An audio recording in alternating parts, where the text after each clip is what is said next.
Contoh penurutan yang besar dari Abraham. Kejadian 22 ayat 18. Oleh keturunanmu lah semua bangsa di bumi akan mendapat berkat, karena engkau mendengarkan firman-Ku.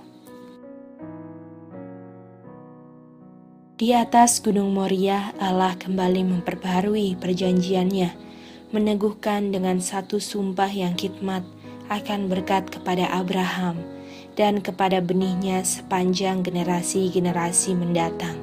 Aku bersumpah demi diriku sendiri, demikianlah firman Tuhan.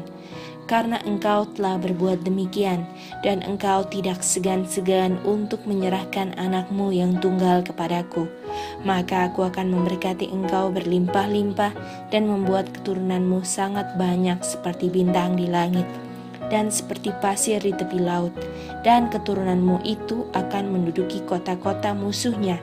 Oleh keturunanmu lah semua bangsa di bumi akan mendapat berkat, karena engkau mendengarkan firman-Ku.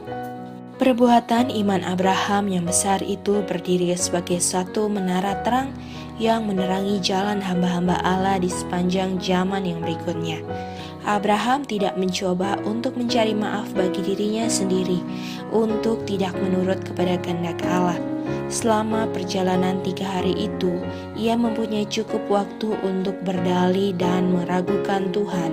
Jikalau ia mau menyerah kepada kebimbangan, ia dapat berdalih bahwa dengan mengorbankan anaknya itu, ia bisa dianggap sebagai seorang pembunuh, seorang Kain yang kedua, bahwa hal itu akan mengakibatkan pengajarannya ditolak dan dicemoohkan, dan dengan demikian melenyapkannya dari penurutan.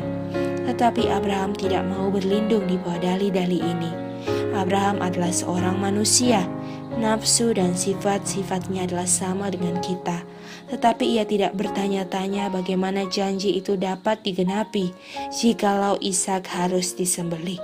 Ia tidak berdalih-dalih dengan hatinya yang luka itu. Ia mengetahui bahwa Allah adalah adil dan benar dalam segala tuntutannya, dan ia menurut akan perintah itu dengan sesungguh-sungguhnya.